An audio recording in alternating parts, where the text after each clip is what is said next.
Agora sim, vamos seguir aqui com a nossa aula pós-intervalo, né? Com as minhas guerreiras e guerreiros aí. A pior parte já foi, gente. Falar de bactérias é muito puxado. Nossa, dá para passar dias falando de bactérias, né? Então, tá aparecendo aí para todo mundo me escuta bem, me vê direitinho.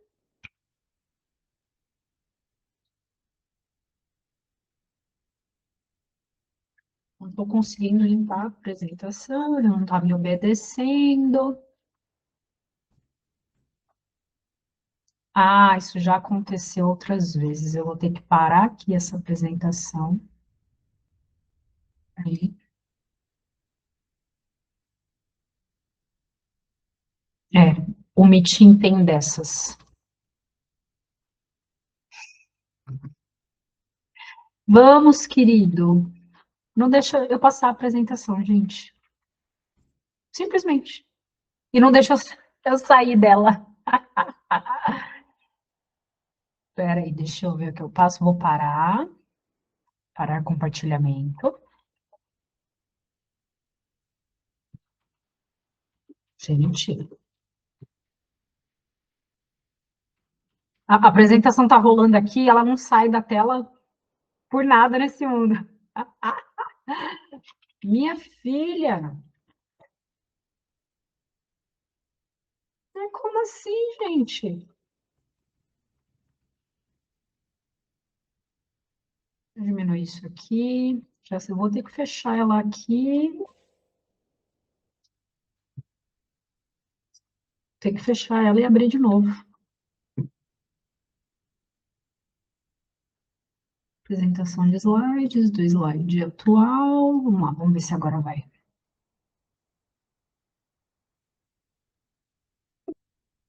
Agora não, já sei.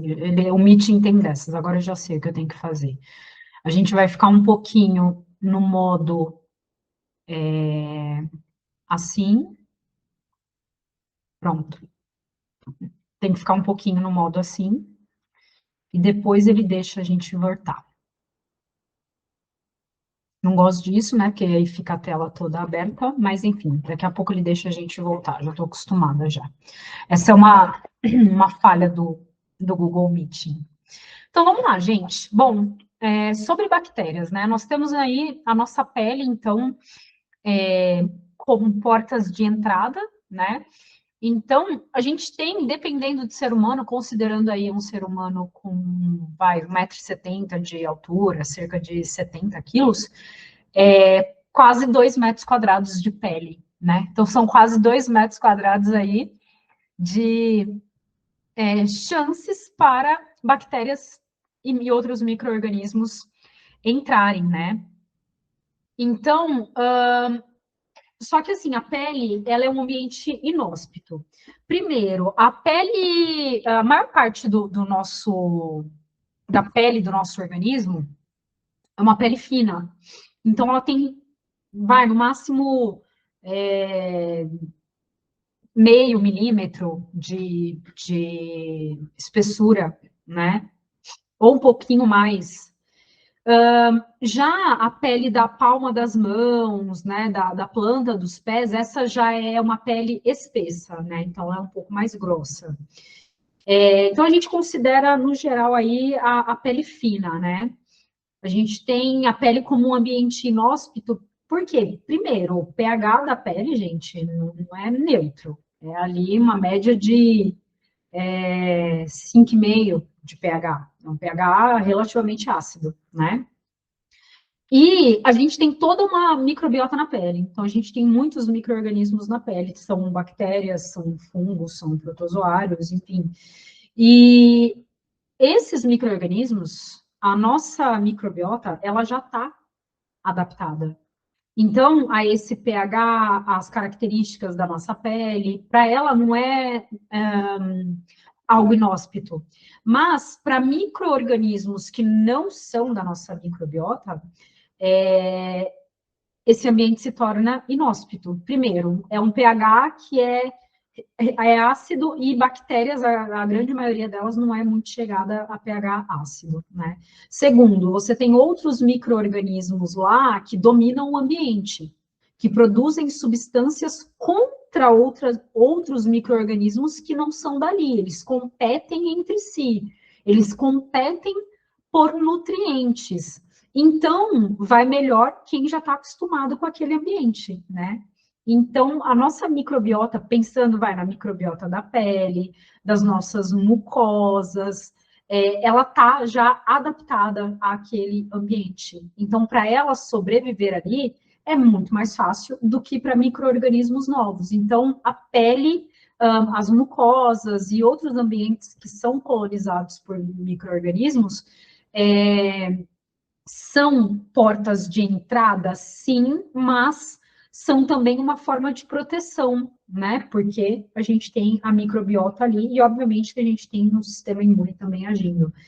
E aí, queridos, como que micro-organismos podem entrar no nosso organismo pela pele, né? Mesmo que a pele esteja íntegra, a gente pode considerar uma pele que está apresentando um corte, uma lesão, mas a gente pode considerar a pele íntegra também.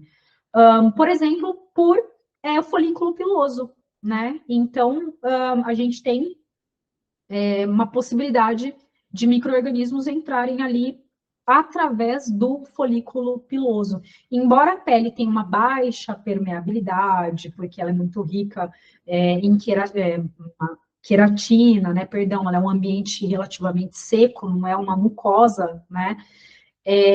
Existe essa possibilidade, tanto pelos folículos, né? Ou por rupturas que sejam imperceptíveis a olho nu, né? E aí, pensando na microbiota normal, as nossas axilas, ou seja, o sovaquinho, né, e a área entre as pernas, são ambientes que são ricos em micro-organismos. E não é à toa que geram odores se a gente não cuidar, né?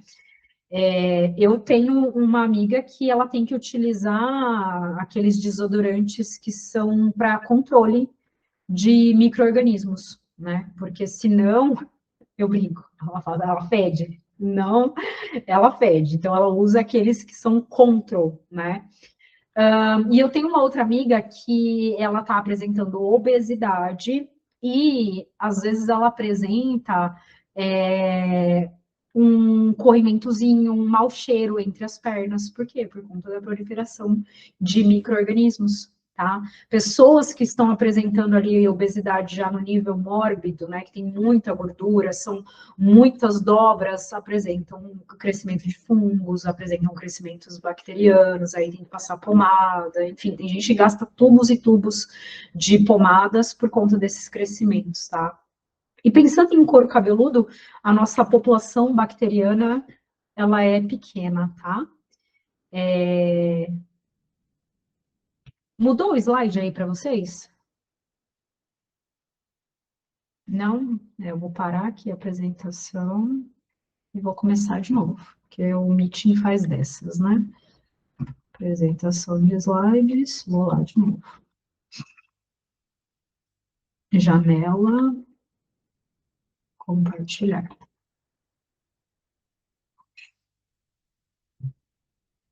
Agora mudou, né? Aqui. A idade também altera essa quantidade de micro-organismos? Sim, Cássia, nós temos vários fatores que alteram não só a quantidade, mas também a composição da nossa microbiota, tá? E idade, são vários fatores. Idade é um fator, estresse é outro fator, a composição química da pele da pessoa é outro fator. Eu tenho uma amiga que ela não usa desodorante e ela não simplesmente não tem odor, né? Enquanto uma tem demais, a outra não tem, né?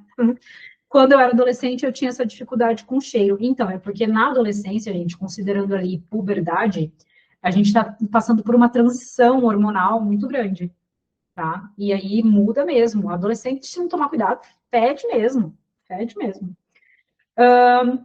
Então, olha só, nós temos os folículos como portas de entrada e as glândulas também são. A gente tem diversas glândulas na nossa pele, né? Então, tem glândula que produz sebo, né? As gordurinhas, tem glândula que produz suor, e. Entendi, obrigada. Então, a gente tem essas portas de entrada, tá? Gente, a nossa transpiração, ela gera umidade na pele. E o suor, ele tem nutrientes. Então, é um fator que ajuda a nutrir a microbiota e possíveis micro-organismos que não sejam componentes da nossa microbiota, né? Mas o nosso suor, ele também tem uma enzima que é chamada de lisozima. Deixa eu ver se ele deixa agora o slide atual. Não deixou. Tá dando problema mesmo. Ele não deixa, gente do céu, que negócio chato parece aqui. Deixa eu fechar isso aqui. Fechar, eu vou ter que abrir de novo. Aqui, deixa eu ver se tem alguma. Não tem nada aberto, eu não estou entendendo por que ele está fazendo isso. Vou abrir a apresentação do nada, outra vez. E vamos ver se ele deixa. Só um minutinho, gente.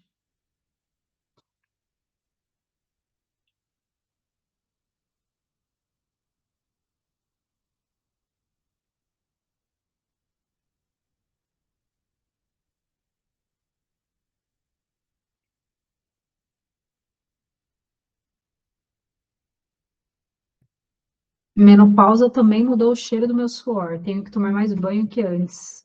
Hormônios. Hormônios, gente.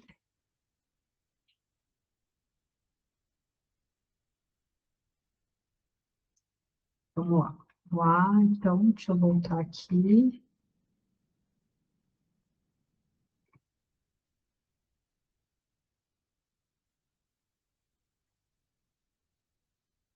Vou colocar sem apresentação de slides, porque ele já não está deixando.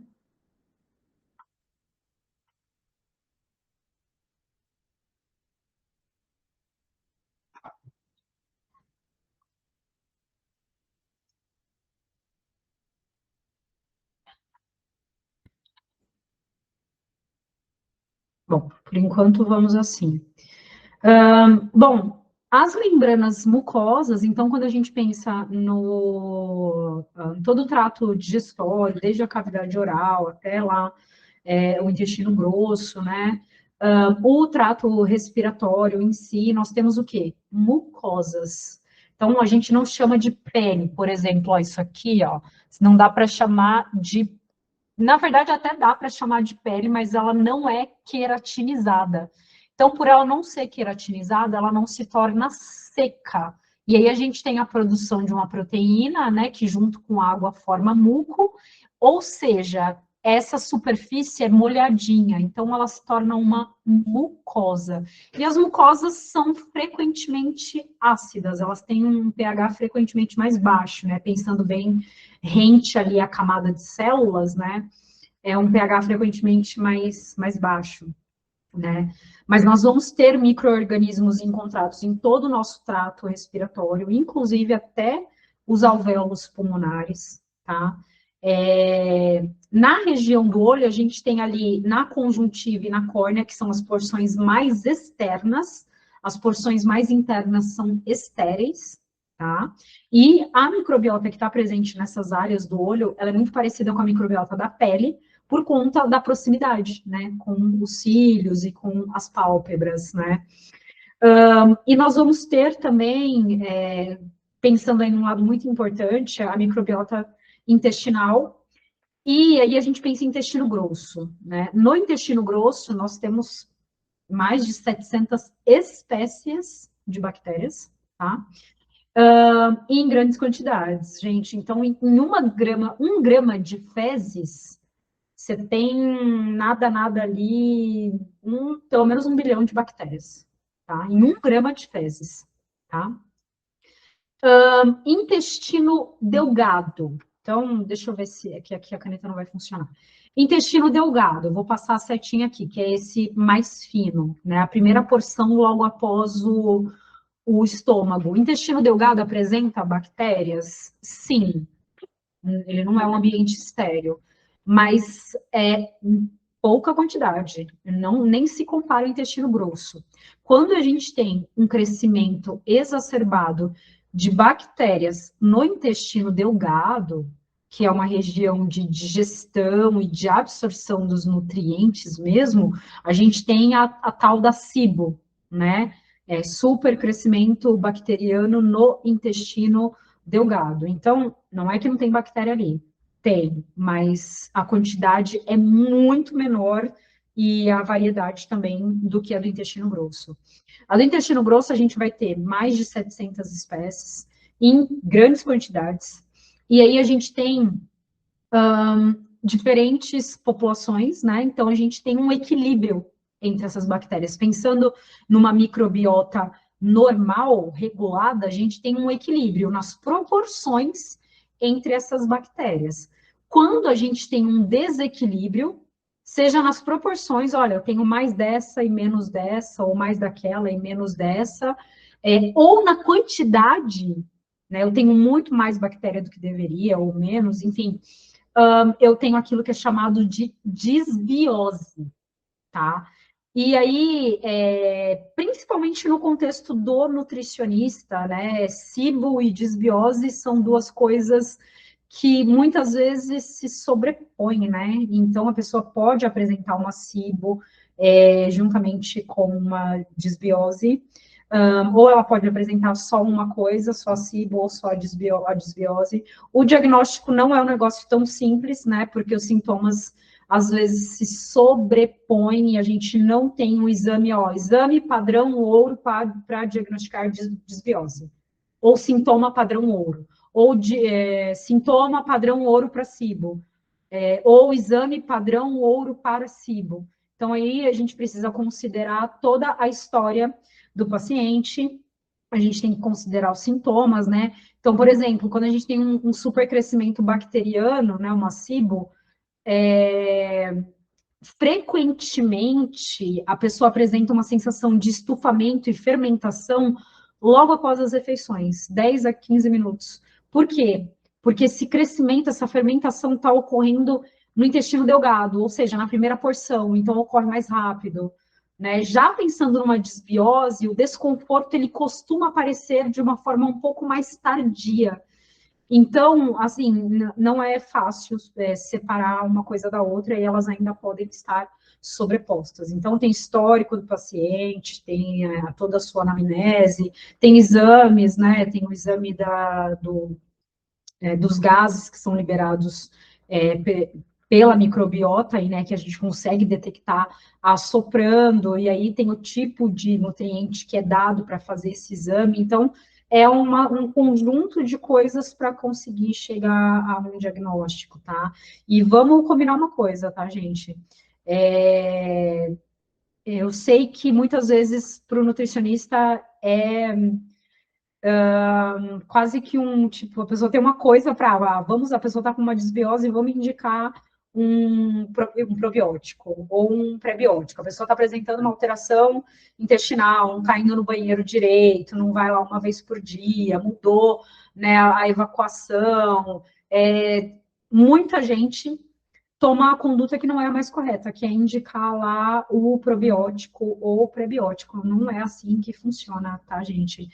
A disbiose, ela tem que ser realmente reconhecida, tá? A gente não tem um exame padrão ouro para isso, mas já falei, tem alguns exames que são feitos, tem anamnese, tem análise, tá, de microbiota intestinal, tem um exame que é feito, a coleta e análise da microbiota intestinal. E aí dá para se ter uma ideia, quando o nutricionista sabe avaliar aquele exame, ou o médico, dá para se ter uma ideia das proporções, do que está acontecendo de errado ali, o que tem mais, o que tem menos, e aí sim parar para pensar numa conduta de probióticos ou prebióticos, tá? E se o médico falar que SIBO só é tratada, ou disbiose, com só com antibiótico, gente, no meu humilde ponto de vista, muda de médico, tá? Porque o paciente tem que ser considerado como um todo.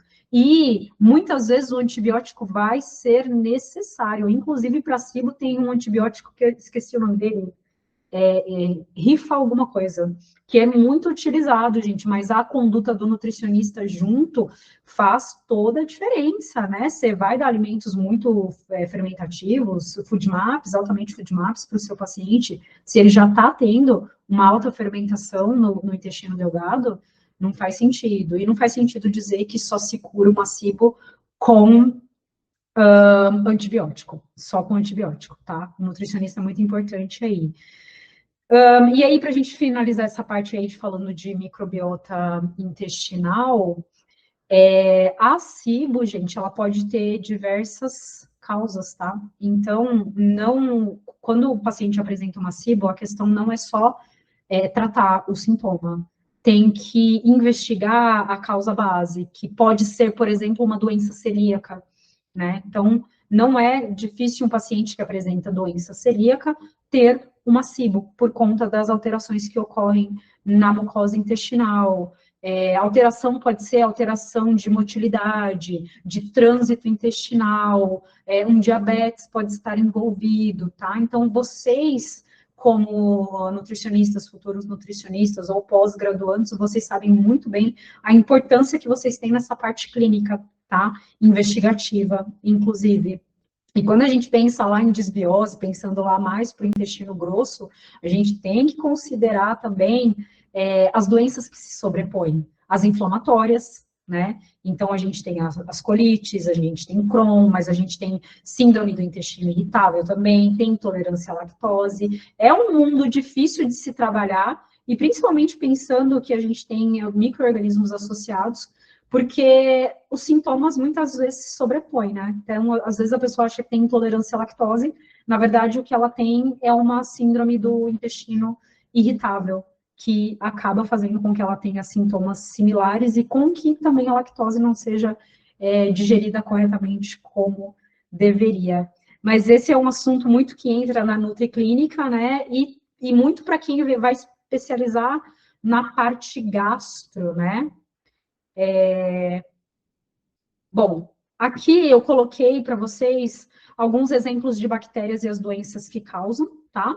Então, olha só, Campylobacter jejuni, o que ela é? Um espirilo, intoxicação alimentar. Gente, Escherichia coli, ou Escherichia coli, depende aí como as pessoas falam, ela é um bastonete, um bacilozinho, e ela é a mais abundante no nosso intestino grosso.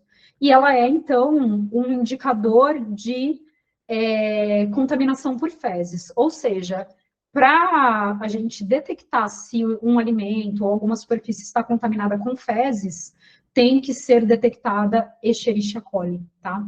E pensando, por exemplo, em alimentos, né, as análises microbiológicas que são feitas antes de se liberar um produto, né, para o comércio, tem a avaliação para coliformes fecais e o padrão ouro, vamos dizer assim, é encontrar Escherichia coli. Você só consegue dizer não tem contaminação fecal se não for encontrada Escherichia coli naquela amostra, tá? H. pylori, né, que vai causar problemas estomacais, pode estar associada ao câncer gástrico, Neisseria, gonorreia, pseudomonas muito perigosa, septicemia, infecção respiratória, infecções do trato urinário.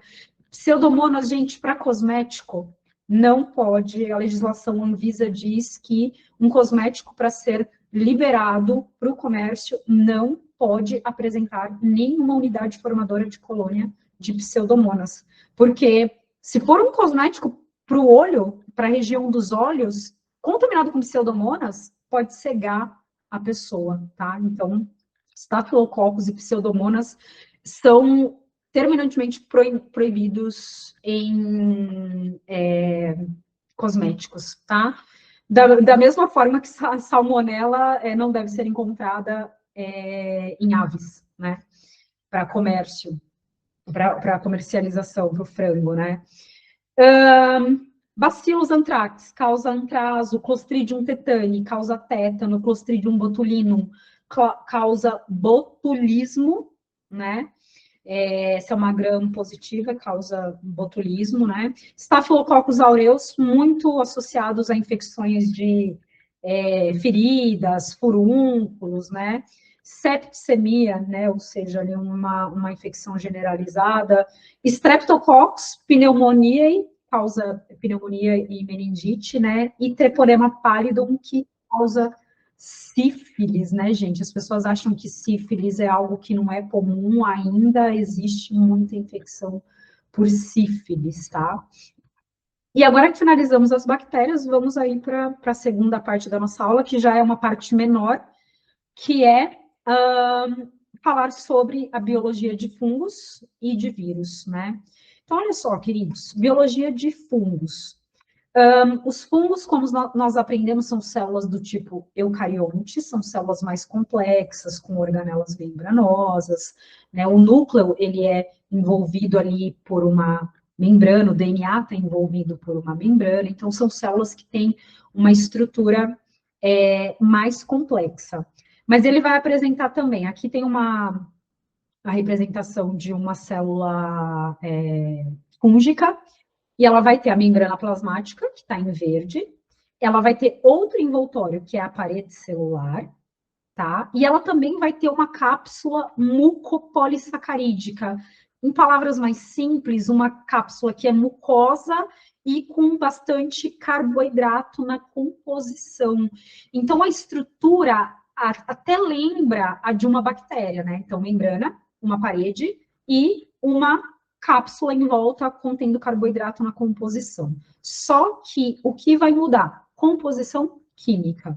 Estrutura e composição química da parede celular, estrutura e composição química dessa cápsula, e aí a gente não vai aprofundar nessa parte bioquímica da parede dos fungos, tá? Eles podem ser unicelulares ou multicelulares, então, qual é um exemplo de fungo unicelular? Candida albicans, né? Então, tá na boca, tá no intestino, tá no trato, no canal vaginal das meninas, né? Normalmente fazendo parte da microbiota. O fermento biológico que a gente compra para fazer pão são leveduras, são fungos unicelulares também, ali, né, para fazer panificação. Então, a gente tem esses fungos podendo ser unicelulares ou multicelulares, tá? Células eucariontes. Importância para a indústria alimentícia, para a indústria farmacêutica, tem fungos patogênicos. Importância para os combustíveis, né? Pensando em álcool. O álcool é produzido pela fermentação da cana-de-açúcar. Então, a gente tem o açúcar, né? A glicose, da cana sendo fermentada por leveduras, por fungos, isso em grande escala. E o produto final é o etanol, ou seja, o álcool, né? E aquela importância que nós comentamos para o meio ambiente, porque eles são o quê? Decompositores, né? Então, você encontra fungo num pão. O que ele está fazendo? Ele está decompondo o pão. Ele está utilizando o pão como casa e como fonte de nutrientes, né? E se aquele pão ficar ali e os fungos ficarem ali, você deixar, no fim das contas, depois vai sobrar só fungo e os elementos químicos que a gente comentou, que não foram utilizados e ficam no ambiente e entram para reciclagem, né? Então, olha só, nós temos aí uma classificação de fungos, né? Fungos que a gente chama de leveduras, ou fungos leveduriformes, são sempre unicelulares. Então, cada bolinha azul dessa aqui, ó, cada bolinha azul dessa, deixa eu ver se ele melhora aqui a apresentação de slides, aí ele vai me dar problema de novo, né? Ai, meu Deus, do slide atual. Ah, agora foi, tá vendo? Eu conheço o Meeting, chato pra caramba. Agora foi, deu certinho aí pra vocês, né, gente? Ele tá no modo tela cheia, né? Tá, beleza. Então agora eu já posso voltar com a minha canetinha, ó. Isso é uma levedura, essa é outra levedura, outra levedura, outra levedura e assim por diante. E a reprodução delas por brotamento. Essa aqui, ó, eu brinco que ela tá tendo um filhote, tá vendo? Ela tá formando um broto. Isso aqui vai formar outra levedurazinha e vai se desprender dela. Elas podem formar vários brotos ao mesmo tempo. Pergunta: quem aí faz trilha? Rifampicina? Não, eu acho que não é. Cássia? Não, eu tenho quase certeza que não é rifampicina, não. Eu acho que é outro. Mas enfim, eu confirmo, tá? Mas começa com rifa. Fugiu o nome, mas eu acho que não é rifampicina, não. Gente, quem faz trilha, quem já foi dar um passeio no parque, vocês já viram aquele pozinho branco que às vezes fica nas folhas das árvores? Você tem uma arvorezinha e você passou, tem um pozinho branco. Gente, aquilo ali é levedura, tá? Bom, e aí nós temos os fungos leveduriformes, que são sempre unicelulares. Fungo leveduriforme é multicelular? Não. Levedura é multicelular? Não. Tá? Eles estão ali em colônias, estão juntos, mas eles são unicelulares, tá? Quem são os fungos multicelulares? Nós temos os fungos que são filamentosos, né? Que podem ser tanto bolores quanto carnosos, tá? Então, os fungos que são multicelulares, então você pega um indivíduo, um ser, ele é composto de várias células. Então, ele é um fungo composto de várias células, ele é multicelular. A gente chama eles de filamentosos também, porque eles formam filamentos que a gente vai ver. E alguns nós chamamos de bolores, tá? Que a gente diz, tá embolorando a coisa, parece que criou pelo, né? Esses a gente chama de bolores, normalmente, tá? E os outros que são multicelulares, filamentosos, mas que não são bolores, são os fungos carnosos, e alguns são comestíveis. Carnosos, por quê? Porque eles formam estruturas mais gordinhas, né? E, por exemplo, o shiitake, o shimeji são fungos carnosos comestíveis. Eu não gosto de cogumelo, não gosto mesmo. Shiitake, shimeji não é, para ter gosto de nada, não é minha praia. Mas tem gente que adora, né? Tem alguns que são tóxicos, né? Esses aqui são orelha de pau, quem já viu? Lá na árvore, aquela estrutura grudada. É fungo orelha de pau, tá? Não é para comer isso aí, não, tá? É carnoso, mas não vai me comer isso aí, não, pelo amor de Deus, tá? A maioria dos fungos é decompositora. Ah, pronto, agora ele não me deixa fazer nada de novo. Gente do céu, que raiva deste negócio. Poxa vida, amiguinho, por que que você tá com... Nossa, que palhaçada, eu vou ter que deixar ele parar compartilhamento de novo. Peço desculpas por isso. Não sei. É isso, gente, não é o computador. Isso é o Meeting. Eu já percebi que vou ter que fechar a apresentação de novo. O Meeting, toda vez que a gente faz uma pausa e tira a apresentação da tela, quando a gente volta com a apresentação, ele faz isso. E é um defeito. Vou fechar aqui a apresentação. É péssimo isso, péssimo. É um problema do Meeting que a gente não consegue resolver. Vamos lá, vai ter que ficar assim. Beleza, continuando aqui. Agora, olha só. Bom, eu trouxe exemplos de leveduras, tá? E esses são exemplos reais, então o que está apontado com as setinhas são leveduras verdadeiras observadas ao microscópio, tá? E às vezes a gente trabalha em laboratório, eu trabalhava com células cancerígenas, né? Com cultura de células cancerígenas. E já aconteceu de eu olhar, eu ver as células cancerígenas e um monte de pontinho pequenininho. Eu falei, vixe, contaminou, e muitas vezes é com fungo leveduriforme, tá? Importância, né? Olha só, pozinho branco cobrindo folhas, então é o que às vezes a gente encontra na natureza. Importância, contaminações, Candida albicans, que dá candidíase vaginal, é um fungo leveduriforme, né? É o mesmo fungo que dá o sapinho nas crianças. Produção de etanol, então, temos as leveduras em grande escala, fermentando o açúcar da cana-de-açúcar, produzindo o etanol, que é utilizado como combustível, e também na produção das bebidas alcoólicas, é o mesmo processo, é fermentação, só que o objetivo é outro, né? Então, é produzir uma bebida, e são muito utilizadas na pesquisa científica também, acreditem vocês ou não, elas são ótimos modelos para pesquisa científica, inclusive pesquisas que serão extrapoladas para seres humanos depois, tá?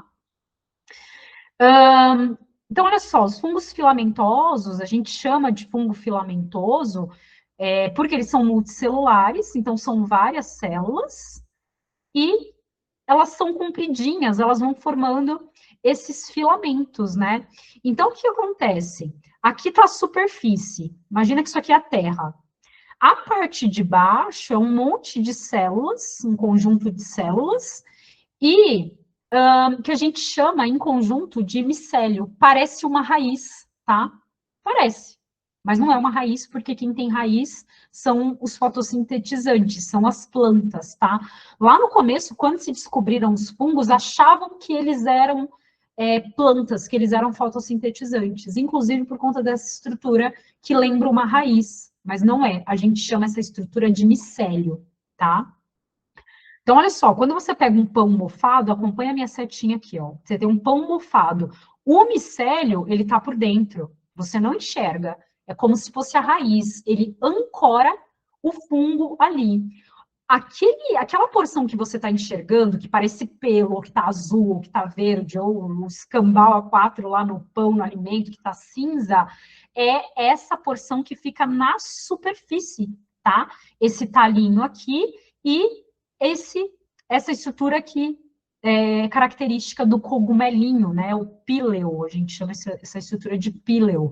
E essa aqui, então, é a parte reprodutora, tá? É aqui que a gente tem produção de esporos. E aí eu vou usar um termo bem simplesinho, é como se fossem sementinhas do fungo, tá? O termo é esporo.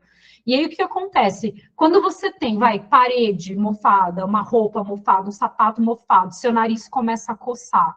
Um dos motivos são os esporos que ele está produzindo e ele vai liberando, que é o quê? É o que vai gerar o filhotinho dele, vamos dizer assim, tá? E aí você começa a coçar o nariz e tal, por conta, um dos motivos os esporos, que são as estruturas reprodutoras, tá? E é isso aqui que você enxerga na superfície. Só que isso aqui é microscópico também. Sério, Pro? Então, por que a gente enxerga? A gente começa a enxergar quando a quantidade dessas estruturas está muito grande. E aí, quando você vê, então, o pão embolorado, o alimento embolorado, quando você vê isso aqui, o moranguinho, a laranja, nossa, Pro, parece um pozinho, parece um cabelinho. Na verdade, é um monte disso aqui que você está enxergando. Pro, e aí, o morango, ele está fungado desse lado, está contaminado desse lado. Posso cortar e comer do outro? O correto é não. Sabe por quê? Porque essa parte aqui, ela pode já estar do outro lado e você não está enxergando. Isso no pão, no morango, na laranja. E aí, quando a gente pensa em unidades de alimentação e nutrição, gente, o correto é fungou, joga fora, descarte. Embora a gente saiba que muitas vezes não funciona assim, não sejamos hipócritas, né? Não sejamos hipócritas. As pessoas que trabalham corretamente, segundo a vigilância, fungou, ela vai jogar fora. Não importa se o outro lado tá bom. Agora eu vou ser bem sincera com vocês. Aqui em casa, se o outro lado do morango tiver bom, eu corto e eu como o lado bom e eu jogo o ruim fora. Com pão eu não faço isso. Sei lá, eu não tenho uma cisma com pão, tá? Agora o morango, não, se fungar de um lado e o outro não, eu como. E a maçã tá com aquele pontinho preto. Eu tiro o pontinho preto, é fungo. E eu vou comer o restante da maçã, mas eu tô na minha casa. Eu, né, uma mão grande, eu corto também, a bundinha dele ali fungou, tchau, a bundinha, eu vou comer o resto. Eu brinco, isso vai fortalecer a minha imunidade. Gente, eu nunca tive um problema com isso e não estou orientando ninguém a fazer isso. Mas eu sei que vocês fazem isso na casa de vocês também, para algumas coisas, tá? Mas é assim, fazer na sua casa é uma coisa. Quando é trabalho, é a sua responsabilidade com a outra vida, e aí não é assim que funciona, né? A Rosane como reagiu aqui, né? Então é isso aí. Olha lá, o pão fungado. E aí, quando a gente olha essa imagem aqui, gente, são imagens microscópicas. Então, aqui, ó, aqui a gente tem placas de cultura, tem meio de cultura junto com fungos que cresceram. Então, você tem fungo desse tipo, desse. Eles têm colorações diferentes, às vezes formatos diferentes. E quando a gente olha no microscópio, a gente vê, ó, formatinho diferente. Esse é um tipo de fungo, esse é outro, esse é outro, esse é outro, esse é outro. Mas olha só, a estrutura está aqui, ó. Ele parece uma arvorezinha, parece uma arvorezinha, parece uma arvorezinha. E esse aqui, ó, que eu estou passando a seta em cima, tá vendo que tem pontinhos aqui em cima? Esses pontos são esporos. É estrutura reprodutiva, é como se fosse sementinha que ele está liberando, tá? Então, quando o assunto é fungo, muito cuidado com os alimentos, porque o pão, o lado que ele não está fungado, você acha que não está, mas na maioria das vezes está. E aqui eu trouxe para vocês imagens, tá? Um fungo na placa que você enxerga a olho nu. E como que ele é microscopicamente. E isso eu fiz para todos, para vocês observarem depois. Eu vou mandar. Essa é a única aula do Gênios que eu vou disponibilizar slides. Eu não disponibilizo slides do curso Gênios por uma série de questões. Essa eu vou disponibilizar. E aí vocês vão poder ver, ó, esse fungo é desse jeito. Esse fungo microscopicamente é desse jeito. E esse aqui é um GIF que eu coloquei, ele é uma representação, né? Então, olha só, é como se eles fossem árvorezinhas, tá? Ali é o substrato, imagina que é um pão ou uma fruta, só que por dentro, o micélio, que é aquela porção que lembra uma raiz, tá lá embaixo e você não está enxergando, né? Então, olha só, quando a gente olha, então, um fungo multicelular, eu peguei o exemplo aqui de um fungo carnoso, tá? Esse aqui é um cogumelinho tóxico, tá? Olha lá, então ele tem essa estrutura que lembra uma arvorezinha, né? Essa palavra mushroom aqui é cogumelo, tá? E aqui, esse micélio é um conjunto de células, certo? Tudo isso aqui são células, por isso ele é multicelular. E aí, cada célula, cada estrutura celular, a gente chama de IFA, H-I-F-A, IFA, tá? E se a gente aumentar, a gente consegue enxergar aquela estrutura, a membrana da célula, depois a parede celular e depois a cápsula mucopolissacarídica para cada uma delas, tá? E aí nós temos, então, fungos que são comestíveis, eu não gosto, quem gosta muito bem, mas eu não gosto. Nós temos os fungos que são alucinógenos, tá? Então, o Psilocybe cubensis é um, né? Então, já ouviu? Ah, nossa, vamos ali fazer um chá de cogumelo. Eu nunca tomei, não pretendo tomar, porque eu não gosto de nada que altere a minha consciência. Então, eu coloquei isso aqui, eu não sei se é assim que as pessoas ficam, tá, gente? Quando elas tomam um chá de cogumelo, porque eu nunca tomei. Gente, eu sou a pessoa mais careta do mundo. Eu nunca tomei, eu nunca fumei uma cannabis. Acho que nada que seja, sei lá, ilícito rolou na minha vida, tá? Nada contra, mas assim, não sei, não conseguiria explicar. Não conseguiria explicar, né? Então, aqui, o Psilocybe cubensis, né? Esse aqui é uma foto dele, original, né? E, geralmente, o que eu sei é que as pessoas dão uma triturada nele e depois colocam em infusão para tomar o chá. Olha, eu ensinando a fazer o chá alucinógeno, né? E aí, queridas, nós teremos a pele e as mucosas como portas de entrada. E lógico que você tem fungo na microbiota da pele. Claro que tem. Você tem fungo na microbiota intestinal e assim por diante. Só que aí são fungos unicelulares, né? Então, aqui o ruim é que eu coloquei na forma de apresentação, e aí, como ele não está deixando mais eu apresentar, eu vou ter que fazer esse esqueminha aqui, né? Era para cada coisa entrar na sua hora. Mas tudo bem, eu puxo aqui. Olha só.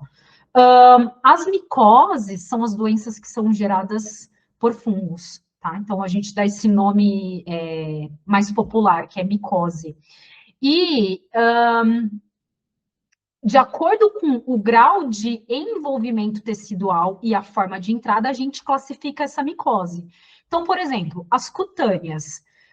Geralmente, elas são geradas por fungos que nós chamamos de dermatófitos, que são fungos que têm a capacidade de digerir queratina. Então, é comum que ele cresça na superfície da pele, na epiderme, né, que tem bastante queratina, por exemplo, na unha, que é queratina pura, tanto que tem uma unha fungada ali. A minha não ficou naquele estado horroroso, tá? E vocês vão ter que me lembrar depois de eu contar a história, senão eu vou esquecer, tá? De como eu curei a minha micose de unha, tá? Então, temos as cutâneas, as subcutâneas, tá abaixo da pele, tá? Então, vou dar um exemplo de subcutânea, deixa eu ver onde eu coloquei a imagem. A esporotricose, essa aqui, ó. Vou aumentar para vocês verem. Isso aqui é uma esporotricose, isso aqui tudo é fungo, é uma micose. E geralmente isso ocorre com pessoas que trabalham no campo, com jardinagem, se essas pessoas não protegem o pé, tá? Porque o fungo que gera esporotricose, ele está presente normalmente no solo, na vegetação, tá? Temos uma outra micose dermatófita aqui, gente, que é a frieira, olha só. Aqui, ó, a frieira, nossa, coisa horrorosa, parece que os dedos vão desacoplar, né?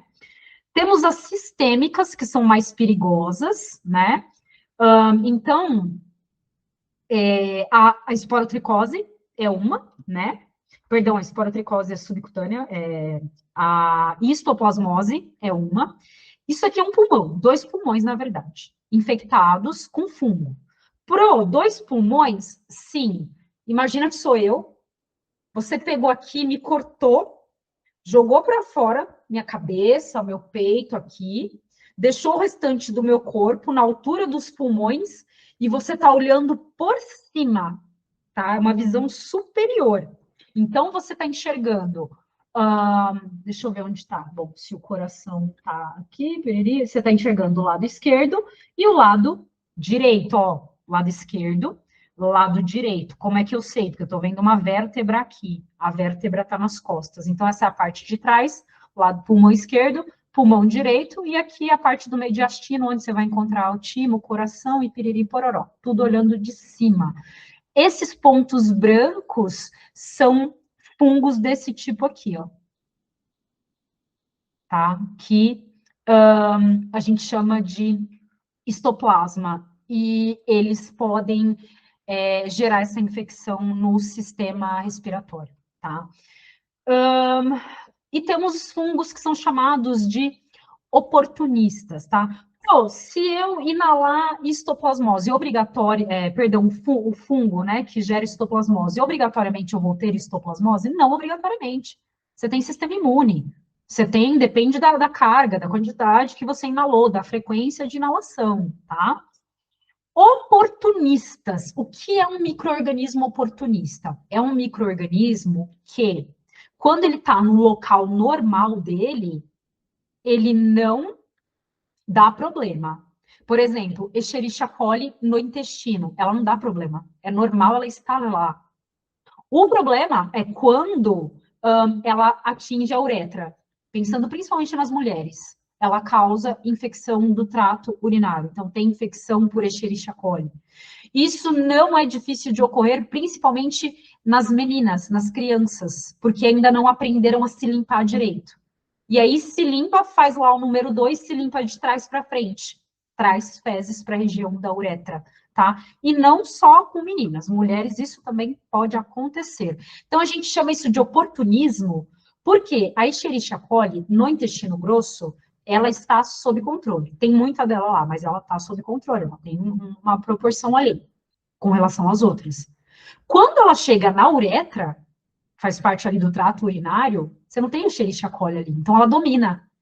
Então, o que acontece? Ela se torna oportunista, ela cresce facilmente, ela gera realmente uma infecção, e que pode ser uma infecção baixa ou pode ser uma infecção que sobe, que fica um pouco mais grave, tá? E aí, como oportunista, a gente tem o exemplo da Cândida. Você tem Cândida, as meninas no canal vaginal. Por que ela pode ser oportunista? Não é porque ela mudou de lugar, mas é porque mudou a condição do lugar. Quando o pH vaginal sobe, pH vaginal, gente, é baixo, ali é uma mucosa, então tende a ser ácido, tá? Cerca de 4,5. Quando ele sobe por algum motivo, seja lá qual for o motivo, estresse, baixou a imunidade, uma relação sexual, enfim, a cândida, ela chega ali num pH que ela gosta bastante, que é um pH um pouquinho mais alto do que 4,5. E aí o que acontece? Ela se prolifera, ela é uma levedurazinha, ela forma brotinhos, ela se prolifera, e aí já era aquele corrimento, aquela situação chata, e aí a gente tem que entrar com um antifúngico, e às vezes tem antibiótico, tem pomadas que são para candidíase, que elas têm antibiótico na composição, tá? Então isso pode acontecer também. Aspergilose também, né? Aspergillus é um fungo, gente, que ele é comum no ambiente, e se a gente não tomar cuidado, ele infecta milho, ele infecta amendoim, grãos em geral, arroz, tá? Então tem que tomar cuidado com a validade desses alimentos, observar direito, porque esse fungo, ele é comum, e aí ele pode causar a tal da aspergilose. E além disso tudo, gente, existem síndromes fúngicas, né? Às vezes a pessoa está apresentando uma série de sintomas. Vou dar um exemplo. Uma vontade absurda de comer doces. Não que seja só isso, mas esse é um exemplo, tá? Paciente com uma vontade absurda de comer doces em conjunto com outros sintomas. Pode ser que essa pessoa esteja apresentando uma síndrome fúngica, né? Então, ela está tendo um crescimento fúngico inadequado. E aí, olha só, essa aqui eu repeti também, sem querer, né? Então, olha só, nós temos todos os ambientes suscetíveis à contaminação, tá? Então, tudo que a gente está aprendendo aqui serve para o enfermeiro, serve para o nutricionista, serve para o personal trainer, para qualquer pessoa da área da saúde, porque micro-organismos estão em todos os lugares. Ah, mas eu sou personal trainer. Ah, tá, mas e aí você tá um dia gripadão, tá lá com uma infecção de garganta, e vai lá dar aula para o seu paciente, e para o seu aluno, e contamina seu aluno, né? Então, eu sou psicólogo, eu fico à distância, um pouco à distância do paciente, tá doente, você pode contaminá-lo. Então, e outra coisa, não é só a questão de você contaminar o seu paciente, é você entender como as contaminações ocorrem, como os medicamentos funcionam, quais as relações com os alimentos, quais as relações com as condições psicológicas da pessoa. Pensa numa pessoa que está apresentando uma infecção grave. Gente, essa pessoa vai estar legalzona na vida? Não, não vai. Às vezes ela vai passar numa consulta com o psicólogo dela e é um dia que para ela é atípico, que o psicólogo talvez perceba que ela não está, que ela está estranha, e simplesmente essa pessoa tá com uma infecção, tô com a garganta ruim, não sei o quê. Então, são todos esses aspectos que são considerados. Ambiente laboratorial, se você é biomédico, farmacêutico, enfermeiro, seja lá qual profissional da saúde que você for, que vai fazer pesquisa, que vai trabalhar no laboratório, né? Pensando ali nos enfermeiros, técnicos de enfermagem, nos médicos, o ambiente hospitalar, a UTI, tem ali o bebezinho, né? Na câmarazinha, enfim. Pensando aqui em todos nós, para a área da saúde toda, mas principalmente, né, nutricionistas, contaminação dos alimentos, né? Então, já mostrei diversas contaminações. A forma de preparo dos alimentos também é muito importante. Então, a fritura, por exemplo, né? Você aquecer um alimento acima de 60, 70 graus Celsius, você vai matar a grande maioria de micro-organismos que estiver ali. Não que seja saudável você comer um alimento que está com uma alta carga de micro-organismos, mas que essa carga está morta porque foi frito, né? Então, eu vou dar um exemplo. Pegou lá um alimento na geladeira, né? Tá lá, tem 15 dias lá, né? Frango que você grelhou tem 15 dias, tá na geladeira. Não tô vendo nada demais ali. Vou botar ele no micro-ondas lá, deixar uns minutos, dar uma tostada, botar na air fryer, né? Que vai aquecer e vai matar tudo. Realmente, pode matar praticamente tudo. Só que Não é saudável você ingerir aquela quantidade de ou bactéria, ou fungo, ou vírus, mesmo que ela esteja morta, porque tem um monte de substância ali, de toxina que vai te fazer mal, ou pode te fazer mal, tá? Gente, uma vez eu comi um queijo, o queijo devia estar uma semana na geladeira. E eu adoro queijo, comi o queijo, meu pai do céu. Eu perdi uns 3 quilos naquela semana. Mas nunca mais eu faço isso na minha vida, né? Medicamento, sou farmacêutico, vou ser farmacêutica, ou trabalho na farmácia, sou biomédico, ou sei lá, estou desenvolvendo, estou fazendo pesquisa. Medicamento pode ser contaminado. Aqui a gente tem um caso, eu acho que é de 2012, esse caso aqui, tá? Esse medicamento, ele era utilizado para dores crônicas nas articulações, então ele era um medicamento injetável, e ele era injetado normalmente via epidural, né? Entre as vértebras L3 e L4, se eu não me engano. E aí o que acontece? Injetado ali, esse medicamento, estando contaminado, ele estava contaminado com fungos. O que acontece? Injetava, então você injetava o fungo na pessoa em uma região que é crítica. Entre as vértebras, quando você faz ali uma injeção entre as vértebras, que é epidural, você está atingindo a região das meninges. Você não está atingindo, naquela porção, você não atinge a medula. A medula espinal não chega até lá embaixo, lá na L5. Por isso que essas injeções são feitas ali, para não atingir o feixe de nervos, que é a medula. Mas você está atingindo a região das meninges. E ali tem o espaço, tem o líquido que circula ali, né? E ele vai subir para toda a região do canal medular e para o encéfalo, que está envolvido por meninges também. Então, o que aconteceu? Mais de 50 mortes por conta de um medicamento injetável que estava contaminado com fungos. Mas eu não sabia que fungo pode causar meningite.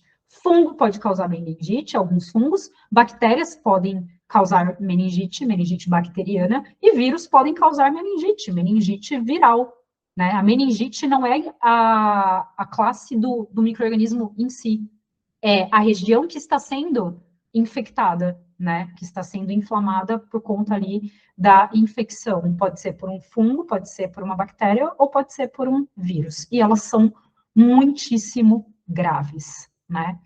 E aí, olha só, já indo para finalizar a introdução à biologia dos vírus, né? Segundo Tortora, vírus é um agregado excepcionalmente complexo de elementos químicos, é o que ele diz, né? Agregado excepcionalmente complexo de elementos químicos. Essa é a definição do Tortora. Você pode encontrar outras definições em outros livros, tá? Tem literatura que diz que o vírus é um agregado de ácido nucleico e proteína, tá? Então, eu coloquei aqui uma comparação. Essa é uma célula vermelha do nosso sangue, é uma hemácia. Olha o tamanho dela. Essa é uma E. coli. Lembra que eu falei que as células bacterianas, as procariontes, são muito menores, né? Então, aqui ele coloca uma outra unidade de medida. Ele está colocando 8.000 nanômetros, tá? Mas dá para transformar isso em micrômetros e vai ficar lá no máximo até 100 micrômetros, tá? A E. coli, Escherichia coli, ele também colocou aqui em nanômetros, tá? Mas fica ali entre 1, 2, 3 micrômetros no máximo, só mudou a unidade de medida. Mesma coisa, a gente pode falar que uma parede tem 5 metros, ou que ela tem de largura, ou que ela tem 500 centímetros, tá? Só mudou a unidade. Comparações, isso é uma organela, é um lisossomo. Lisossomo está onde? Dentro das células eucarióticas. E aí começam os vírus. Olha o tamanho de um vírus. Influenza, muito pequeno, 80 a 120 nanômetros. HIV, bem pequenininho, 90 a 160 nanômetros, né? Então, você pode comparar, olha só, 8.000 nanômetros. Um vírus, 80, 90 nanômetros. É infinitamente menor. O SARS-CoV, né? Família aí que engloba a COVID, 60 nanômetros. É muito, muito, muito pequeno, tá? Dá para vocês terem uma ideia, gente, da diferença? Por que a gente não enxerga vírus no microscópio normal? Microscópio de luz, você enxerga uma célula. Você consegue enxergar uma célula eucariótica, você consegue enxergar uma bactéria, ela fica lá meio como pontinhos, tá? O fungo, a levedura, fica como pontinhos, ou fungo filamentoso. Agora, um protozoário, uma ameba, você consegue enxergar lá, o tripanossoma, o toxoplasma, mas o vírus, pode esquecer. Para conseguir visualizar uma estrutura viral verdadeira, você precisa de microscopia eletrônica, tá? De transmissão ou de varredura. É algo que é caro e não se encontra, por exemplo, no laboratório da faculdade, laboratório comum. Lá a gente encontra microscopia de luz normal, né? Por que que vírus não são considerados seres vivos, né? Bom, primeiro a gente aprendeu que para ser um ser vivo, tem que ser composto de uma célula. E vírus não forma uma célula. Vírus é material genético, proteínas e, às vezes, um envoltório, que a gente vai falar já já. Então, o que difere um vírus de um ser vivo, uma célula? Organização estrutural. Primeira coisa, toda célula sempre apresenta DNA, e o DNA é transcrito em RNA para produzir a proteína. Em outras palavras, todo ser vivo, toda célula, bactéria, fungo, planta, animal, tem na composição da célula DNA e RNA, as duas coisas. Vírus não. Vírus, quando você pega um vírus, cadê minha bolinha? Faz de conta que isso aqui é um vírus e eu abri. Lá dentro, eu abri. Lá dentro dele vai ter DNA ou RNA. Nunca tem as duas coisas juntas lá dentro. Ou tem DNA ou RNA, tá? Não, nunca tem as duas coisas. Pelo menos os vírus que são conhecidos até hoje. Segunda diferença, mecanismos replicativos. As formas que os vírus têm para se multiplicar são infinitamente variáveis. Quando a gente pega para estudar mitose e meiose das células eucarióticas, é complexo, mas é algo que é similar um ao outro, tá? E quando a gente vai estudar a multiplicação de bactérias, também é um processo similar. Agora, se você olhar como que um vírus COVID se duplica, é de um jeito. Como que o vírus do HIV se duplica, é de outro. Como que o vírus não sei das quantas se multiplica, tem várias formas. Então, isso é o que difere eles também, tá? E eu coloquei aqui para nós uma comparação com bactérias, tá? Então, olha só. Bactéria tem DNA e RNA, obrigatoriamente, ela é uma célula, um ser vivo. O vírus é uma coisa ou outra. Mecanismo de replicação. As bactérias, uma bactéria, ela consegue se duplicar sozinha. Você tem uma, ela consegue se duplicar sozinha, se ela tiver condições para isso, né? O vírus, não. O vírus, obrigatoriamente, para ele conseguir de um vírus se tornar dois, ele tem que estar dentro de uma célula, porque ele não tem todas as proteínas e enzimas que são necessárias para esse processo. E ele vai usar as proteínas, as enzimas, as organelas, o retículo da célula, tá? Então, o vírus, ele entra na célula, depois que ele entrou, só depois ele é ativado, só depois ele começa a se multiplicar, porque ele está usando, pensa que a célula é uma fábrica, e ele está usando as máquinas da fábrica, que são as organelas e as proteínas, para poder fazer clones dele mesmo. Tudo bem? Então, tá bom. Sensibilidade a antibiótico. As bactérias são sensíveis a antibióticos. Vírus, não. Vírus é sensível a medicamento que a gente chama de antiviral, tá? Passagem por filtro biológico. Ah, você está lá no hospital, no ambiente de UTI. Você tem lá uma entrada de ar, né, ou saída de ar. Ali vai ter um filtro, obviamente, para evitar a contaminação. A bactéria não passa naquele filtro, porque ela é maior que o vírus. O vírus pode passar, tá? E aí, olha só. Classificação dos vírus com base no envoltório, né? Então, como que a gente entende um vírus? A gente tem duas categorias de vírus. Vírus que são envelopados e vírus não envelopados. Vamos começar com os não envelopados. Vírus não envelopado, eu vou pegar isso aqui para explicar para vocês. É basicamente isso. DNA, faz de conta que essa xuxinha é o DNA, ou RNA, tá bom? E uma capinha de proteínas. Pronto. DNA fica lá dentro dessa capinha de proteínas, ou RNA. E aí fecha aqui. Que é o que está nessa imagem. Olha só. O ácido nucleico, que pode ser DNA ou RNA, e em volta uma capinha de proteínas, tá? Essa capinha de proteínas leva o nome de capsídeo, tá? Capsídeo, essa capinha de proteínas, tá? Essa parte aqui, ó. E os dois juntos a gente chama de nucleocapsídeo. Tem vírus que é só isso. Só isso. Você só vai ter a tampinha aqui, que ele é fechadinho, você não consegue, para ver o material genético, DNA ou RNA, ele tem que estar cortado, né? Então, tem vírus que é só isso, que é vírus não envelopado.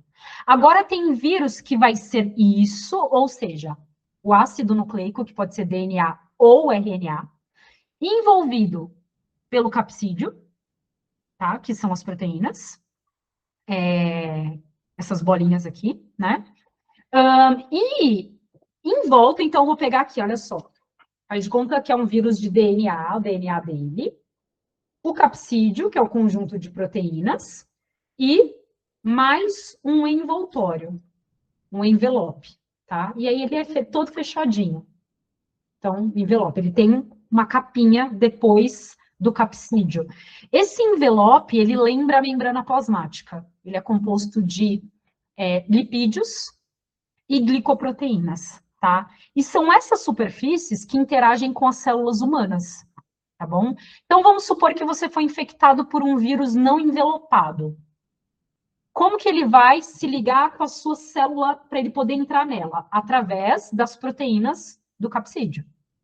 Agora, se for um vírus envelopado, as proteínas do capsídeo estão no miolo. Quais são as proteínas que vão interagir com a sua célula? COVID, por exemplo. Célula do pulmão, COVID. COVID é envelopado.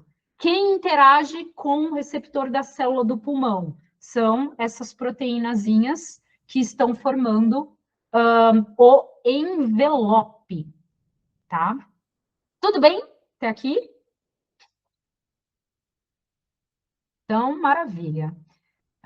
Cadê aqui? Esse slide está repetido. Ó, 2 slides repetidos. Aqui. Então, aqui as estruturas virais.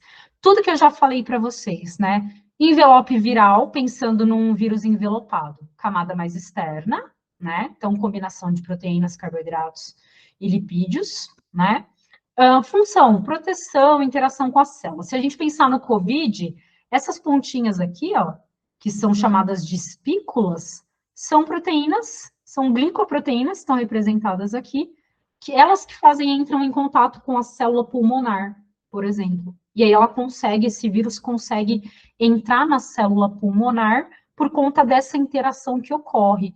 Então, por que teve um monte de gente que teve Covid e ficou assintomático e nem soube que teve Covid? Algumas dessas pessoas, as células delas não tinham tantos receptores que ligavam com a proteína do COVID. Ou o receptor era levemente diferente, a proteína do COVID não conseguia se ligar corretamente.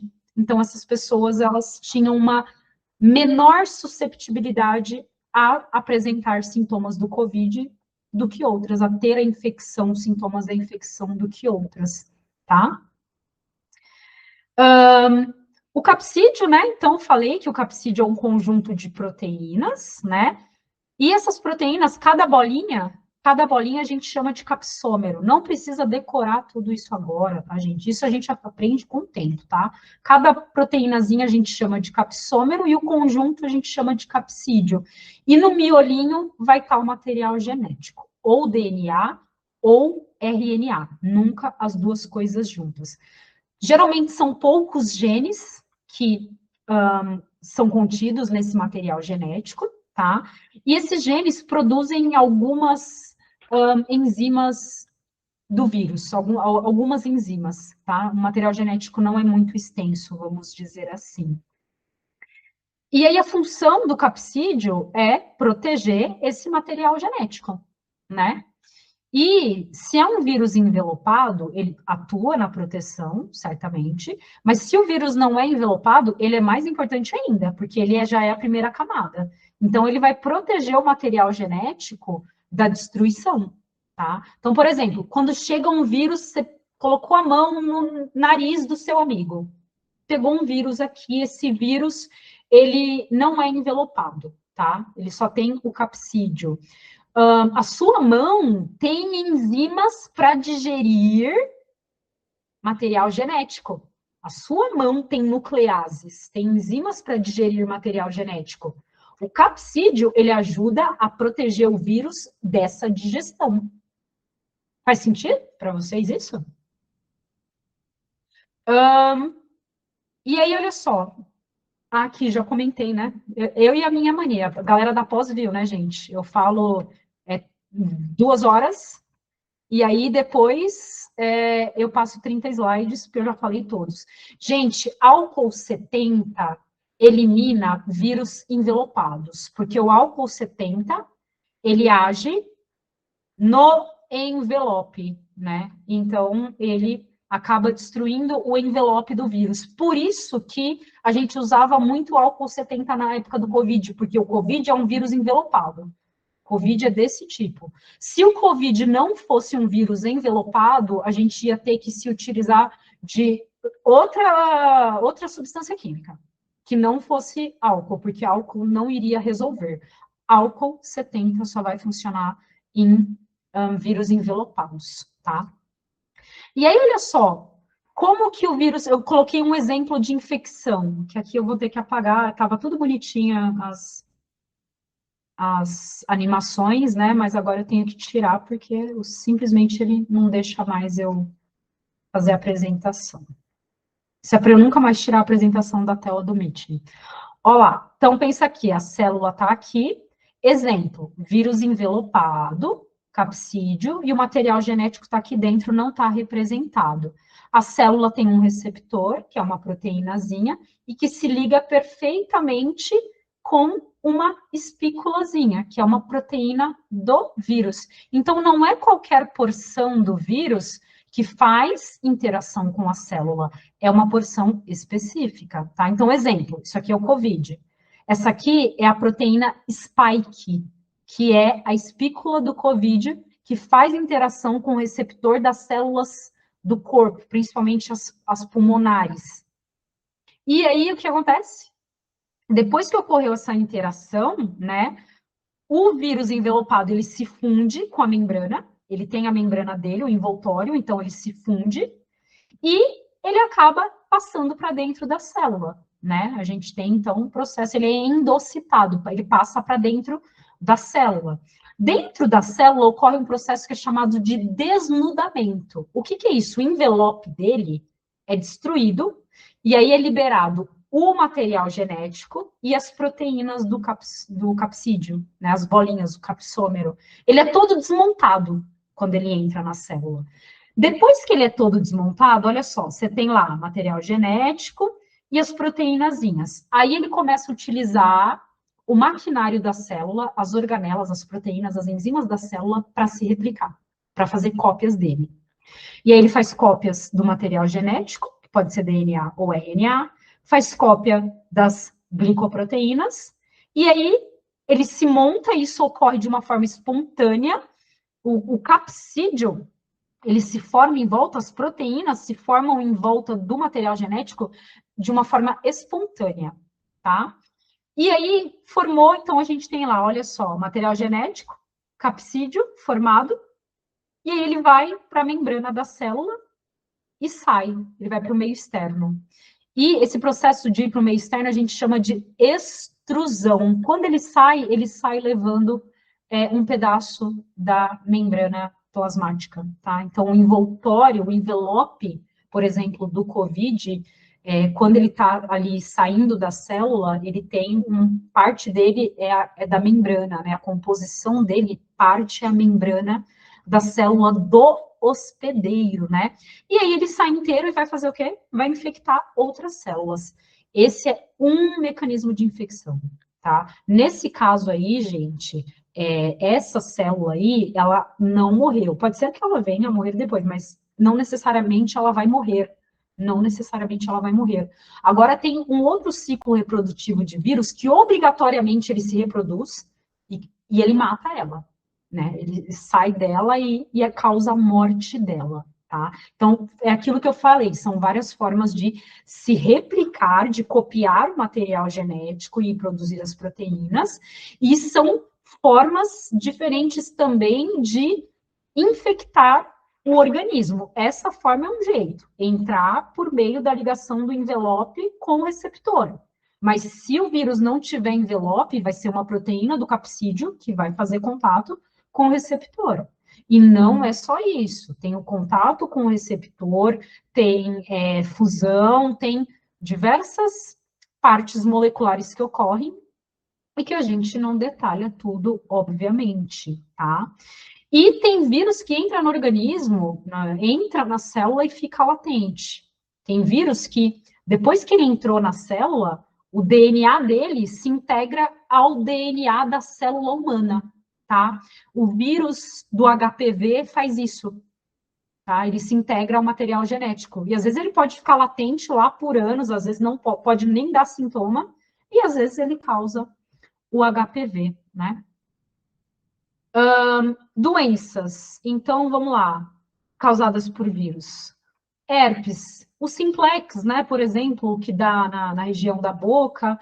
Herpes zoster, que é esse aqui, que é mais grosseiro, né, que vai infectar ali células do sistema nervoso, ele acaba criando um caminho ali que lembra às vezes um nervo e tem relação ali também com a catapora, né? As gripes, influenza, Covid, né? Hepatites virais, né? Então, hepatite A, hepatite B, hepatite C, são todos vírus. HIV, vírus da imunodeficiência humana, que pode gerar AIDS no paciente. Então, o paciente que tem HIV, ele tem o vírus infectando células do sistema imune, né? Principalmente as células T e macrófagos, células dendríticas.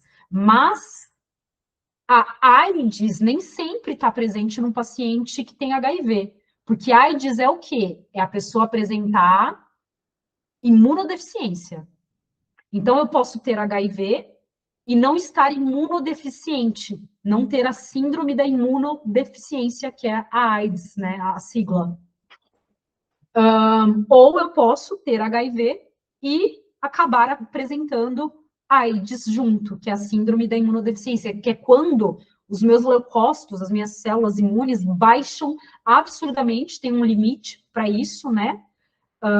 Por quantidade de plasma sanguíneo, e aí a pessoa ela fica muito mais suscetível a doenças e ao óbito, né? Quando ela apresenta AIDS em decorrência do HIV. E o HPV, né, que é a família papilomavírus, sendo os piores o 16 e o 18, e que estão associados, olha só, podem acontecer verrugas na mão, sim, né, mas pode ter o HPV na genitália, por conta de relações sexuais desprotegidas, e pode, hoje em dia, estar crescendo o número de HPV na cavidade oral, porque as pessoas fazem sexo oral e dificilmente elas utilizam preservativo quando elas vão fazer sexo oral. Então, é crescente. E aqui, para finalizar essa parte, HPV, gente, câncer de colo de útero, a culpa é do HPV. É praticamente todos os casos, tá? Eu nunca li um relato do que eu já estudei de um câncer de colo de útero ocorrer por outro motivo. É o HPV porque ele interfere com proteínas importantes, que são proteínas supressoras tumorais. Isso eu falei com a galera da Academia Oncovida, acho que em junho, mês de junho, né? Pele e mucosa, então, são também portas de entrada, tá? Então, a boca, é o nariz, tanto que a gente andava de máscara na época da epidemia, né, da pandemia, né? HIV, né, entrada, então, por feridas abertas, contato com sangue, ou a mucosa vaginal nas mulheres, peniana nos homens, porque na relação sexual ocorre atrito, e aí se tem atrito, tem microfissuras, e aí se tem microfissuras e um está infectado, passa de um para o outro pelos fluidos corporais e por aí vai, tá? Então, estou apresentando herpes labial, não beije ninguém, tá? De preferência. A gente não sabe se a pessoa tem ou não, mas não beije ninguém nem no rosto, que é para evitar. Não passe batom. Se você passar, você vai contaminar o batom, tá? E vai ter que jogar o batom fora. Eu não fazia nada disso. As vezes que eu apresentei a herpes bucal, eu estava casada ainda. E o meu ex-marido, eu brinco que ele era um ogro. Então, beijava, não tinha problema, beijava na boca, nunca ele apresentou herpes manifestada. Ele tinha, porque ele me beijava, né? Então, nunca apresentou. Eu usava o batom, continuava usando o batom, e acabava a herpes, continuava usando o batom, e por aí ia, mas assim, o correto é não, tá? Queridos, para a gente finalizar a nossa aula, seguir para os nossos sorteios e promoções, né? Biotecnologia, que eu falei para vocês que é aquela ciência que vai aplicar conceitos de engenharia genética para desenvolver novos produtos, seja para a indústria farmacêutica, seja para a agricultura, e existem diversas definições do que é biotecnologia, tá? E olha só, existem muitas substâncias que podem ser produzidas a partir da tecnologia do DNA recombinante, né? O que é isso? Por exemplo, quando a gente vai produzir insulina humulin, essa insulina, ela é produzida em grande escala, obviamente, por meio de bactérias. Então, o que acontece? Como que foi feita essa tecnologia? A gente pegou o gene que produz a insulina, que é uma proteína, é um hormônio proteico humano, pegamos esse gene e colocamos esse gene num DNA bacteriano, naquele redondinho, no DNA plasmidial, tá? Aí, o DNA plasmidial, a gente corta ele e pegou o gene humano e colou. Ficou certinho assim, ó, juntinho, certo? Então, aqui, esse é um DNA, agora, recombinado. Ele tem a parte da bactéria e ele tem o gene humano, que é o gene que produz insulina. Beleza. E aí, o que você faz? Você bota esse DNA de novo dentro da bactéria. A bactéria vai multiplicar esse DNA plasmidial, que é aquele redondinho, e o que vai acontecer? Ela vai começar a produzir insulina, porque ela tem um gene humano para a produção de insulina. Então, a insulina, vou passar aqui para baixo, ó. Aqui.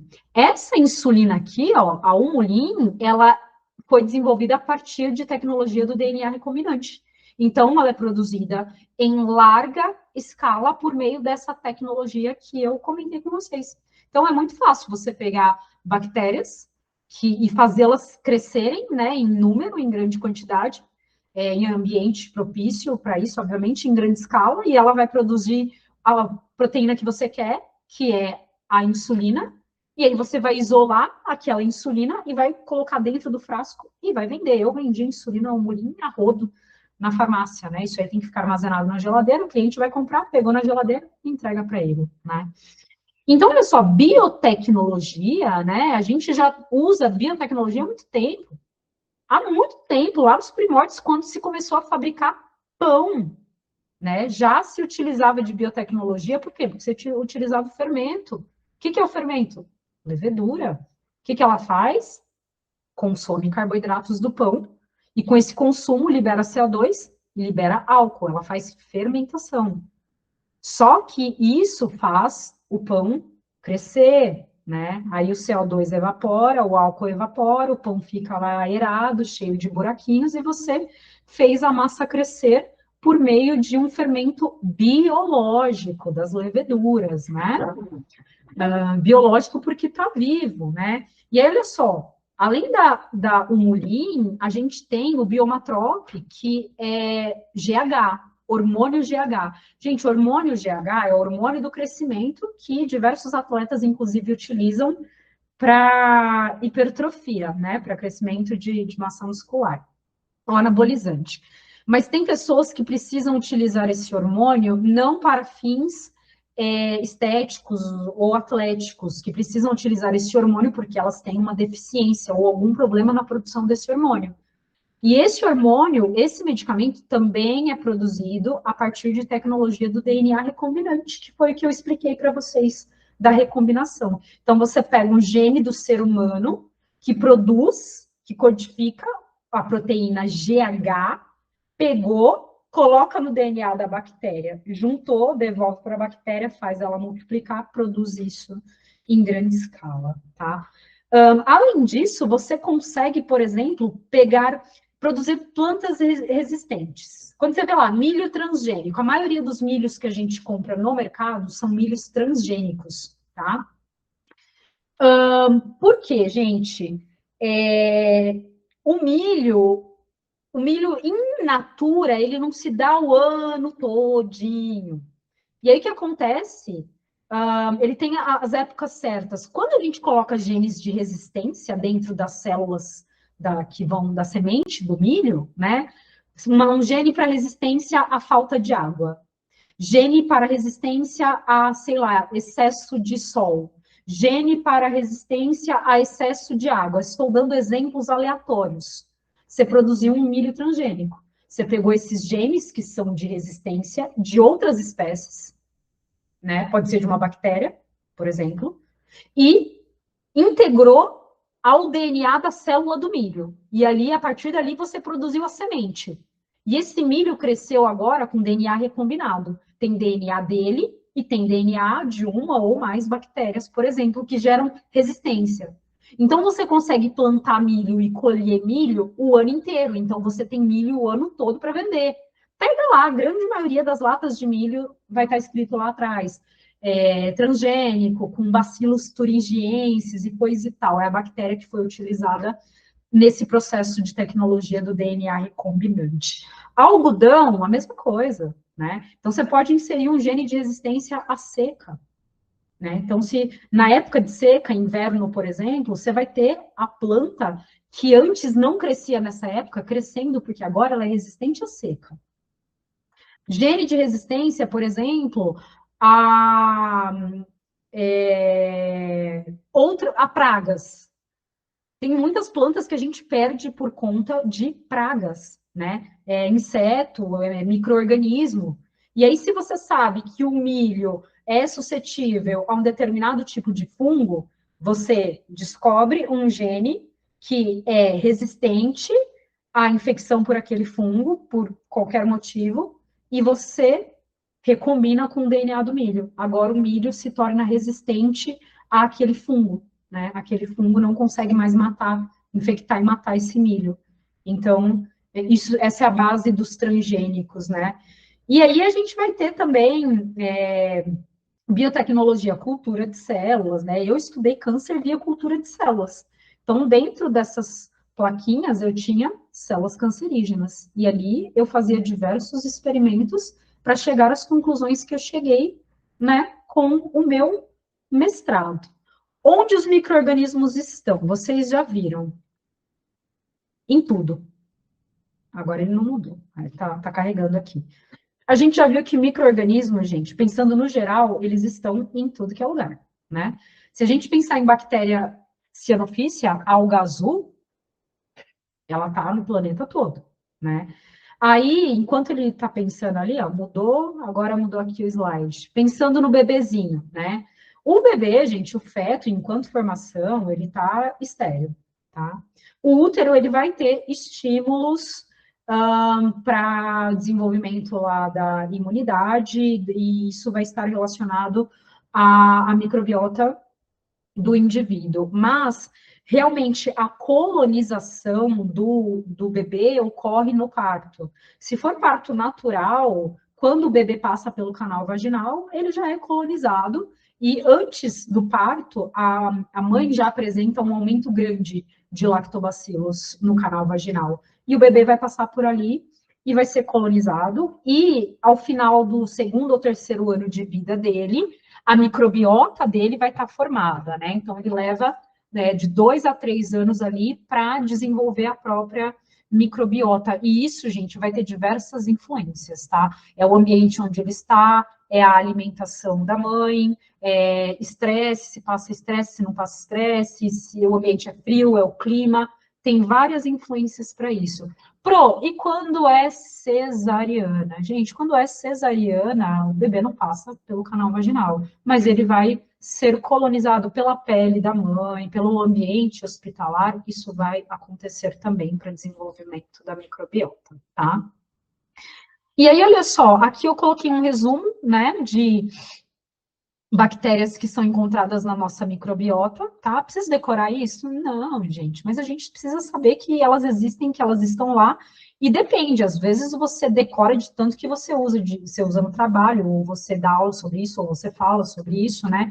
Então, olha só, pele, por exemplo, você tem pseudomonas. Nossa, mas pseudomonas não é perigoso? Mas na pele, como para parte da microbiota, ela está sob controle.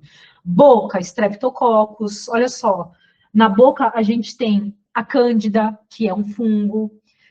Aqui, ó, na pele, um exemplo de fungo, malacésia. Você não tem só bactéria na pele, você tem fungo também. Trato respiratório, streptococcus, estafilococcus, quando cresce demais, né, oportunismo, ou quando você realmente é infectado por algum meio externo, você tem as infecções respiratórias, né. Trato gastrointestinal, lactobacilo é um clássico. Escherichia coli a gente já sabe que é o coliforme. E tem, essas aqui são as principais, né? Muitas bactérias, e gram-positivas também, gram-negativas e gram-positivas também. Trato urogenital, Escherichia pode acontecer lá, mas é aquilo. Ela vai estar super sob controle. Se crescer Escherichia, se for do tipo coli ali, é porque foi oportunismo, tá? Klebsiella tá presente lá, pode crescer e dar infecção vaginal na forma oportunista. Olha lá, a candidíase que eu falei, né? A cândida tá lá no trato urogenital, tá? Inclusive vaginal. Só que tá sob controle, tá? E por aí vai. E aí, olha só, conseguimos viver sem micro-organismos? Tem duas informações importantes aqui. Sim, daria para viver sem micro-organismos, num ambiente totalmente estéril. O problema é que nós estaríamos muito suscetíveis a aumento de infecções. Teríamos um sistema imune deficiente, né? Uma maior necessidade calórica, porque, para quem não sabe, as bactérias que a gente tem lá no intestino, quando elas fermentam nutrientes, por exemplo, quando ela pega uma fibra que você não consegue digerir no intestino delgado, e ela fermenta, e como produto a gente tem uma gordura, que é um ácido graxo de cadeia curta, que entra na circulação e vai para suas células, ela está te fornecendo uma gordura, ou seja, ela está te fornecendo caloria. Então, você precisaria de mais calorias e você precisaria de mais vitaminas e minerais, porque, embora a nossa microbiota intestinal não dê conta das necessidades diárias de vitaminas e minerais que nós precisamos, algumas elas produzem, tá? Elas conseguem produzir algumas vitaminas, mas não dá, a quantidade não é suficiente, tá? Então, você precisaria de um pouco mais para complementar isso que as bactérias faz por você. E como defesa, né? Elas excluem outros micro-organismos pela competição, porque elas já estão adaptadas ao nosso organismo, elas produzem substâncias que inibem o crescimento de outras bactérias, de outros fungos, e elas ajudam também a manter o pH, que é importante. Tudo que eu falei que são fatores individuais que afetam o microbioma, a sua idade. Quando você é bebê, está formando. Aí você está crescendo, já formou. Aí você está ficando mais velho, a microbiota muda, aí mudou os hormônios, aí puberdade. Então, idade. Deficiências também, né? As deficiências nutricionais. Nutricionistas aqui sabem quanta diferença faz uma alimentação adequada para a sua microbiota. Se você só come porcaria, ultraprocessado, a sua microbiota intestinal não vai ser das melhores. Se você se alimenta bem, a sua microbiota intestinal vai ser muito mais equilibrada, né? Estresse, então, estado nutricional, né? As vitaminas, os minerais, o seu estilo de vida, o clima, o ambiente, né? Depende, temperatura, a dieta que você faz, obviamente, né? O período de lactação, né? Então, a amamentação do bebê vai interferir na microbiota dele. Condição socioeconômica, obviamente, por onde você mora, o que você tem contato, pelo que você consome. Hospitalização, vai mudar a microbiota. Você ficou lá internado muito tempo, você não vai sair de lá como ela estava antes, porque o hospital é um ambiente totalmente não, mas com uma presença muito grande de contaminantes, né? Antibiótico, tomou antibiótico, uma parte da sua microbiota intestinal morre. Você repõe depois, mas morre. Frequentemente, pessoas tomam antibiótico e têm diarreia, porque interfere na microbiota intestinal. É antibiótico, é contra a bactéria. O que você mais tem no intestino? Bactéria. Né? Então, estado de saúde geral, localização geográfica, ocupação, gente, até interação com animais, como, por exemplo, o cachorro, o gato, interfere na nossa microbiota. E aí nós temos uma microbiota que ela é permanente, espécies que são permanentes, e existem micro-organismos que são transientes. Ora eles estão com a gente, ora não. E isso depende. Depende de onde você está, depende da sua ocupação, mudou de ocupação, mudou de lugar, mudou de clima, né? Ou simplesmente teve alguma alteração que você nem sabe qual é, e, sei lá, 3 meses atrás eu estava colonizada minha pele por um tipo de bactéria e hoje não estou mais. Então, a gente tem os micro-organismos que são transientes. Às vezes eles estão, às vezes não estão, né? E o último slide da nossa aula é um slide muito interessante, que fala como antibióticos podem ser desenvolvidos, né? Então, quando a gente pensa em um antibiótico, a gente está pensando em algo que é contra uma bactéria. Então, quais são os princípios de ação dos antibióticos? Olha só, nós temos quinolonas, por exemplo, elas impedem uma enzima que faz o giro do DNA, né? DNA girase ou topoisomerase. Se essa enzima não está ativa, o DNA não é distorcido e ele não consegue ser replicado. A bactéria vai morrer porque ela não vai conseguir produzir proteínas, ela não vai conseguir se duplicar e ponto final, tá? Tem classes que interferem na DNA polimerase, que é, por exemplo, a rifampicina, que foi que acho que a Cássia comentou aqui, né? Então, que é um antibiótico. Se a DNA polimerase não funciona, o DNA não é produzido. Se não é produzido, a célula não se multiplica, tá? E aí ela pode... se ela não se multiplica, mas ela não pode ficar viva? Pode ficar viva, só que aí ela dá mais oportunidade para o sistema imune combatê-la, tá? Como eu comentei, tem ribossomos, né? Os antibióticos que agem em ribossomos, tá? Quando a gente pensa, então, numa célula bacteriana, o ribossomo é 70S, tá, gente? E aí, o que acontece? Impedir o ribossomo, a gente já sabe o que acontece. Não produz proteína e essa célula vai morrer. Não produz proteína, acabou a vida, gente. O antibiótico pode agir na membrana plasmática, não na parede, na membrana, tá? Então, polimixinas, por exemplo. Ele pode agir na parede, como, por exemplo, os beta-lactâmicos, né? Quem são? As penicilinas, por exemplo, a gente viu que atua na parede lá, peptidoglicano, principalmente gram-positivas, né? Cefalosporinas e outras, né? E a gente tem outras classes de antibióticos também agindo na parede celular. Então, a gente assume que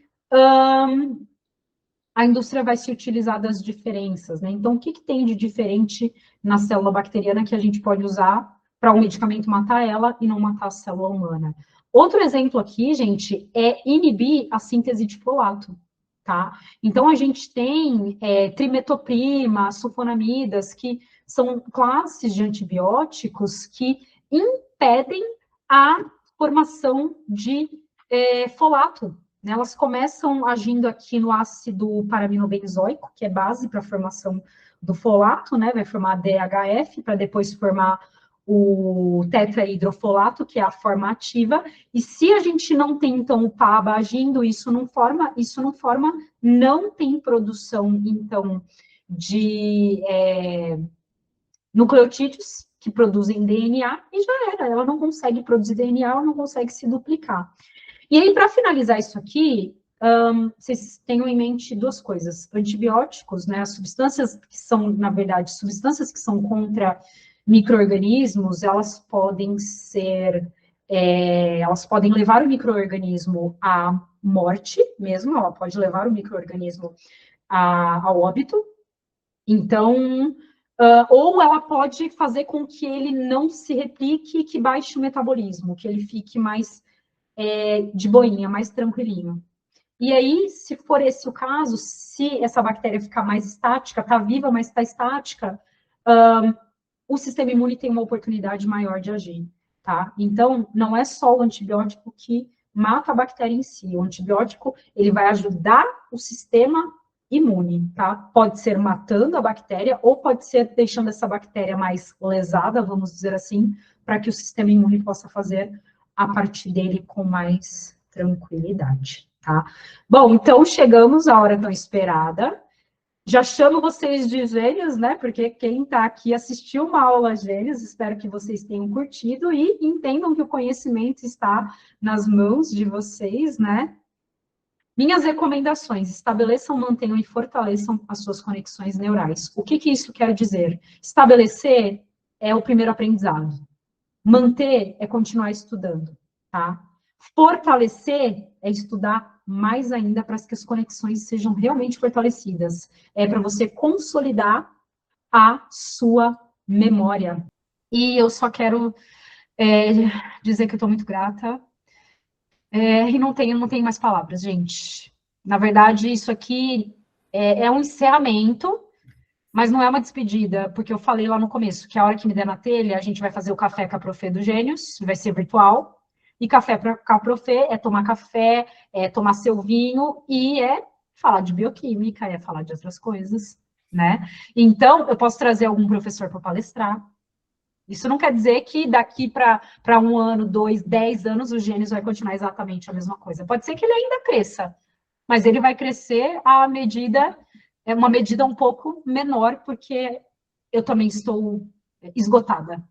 A Carol me ajudou, né, gente? A Carol Caloni gravou. Gente, a Carol gravou 12 aulas de fisiologia para mim, eu acho. 12, 10.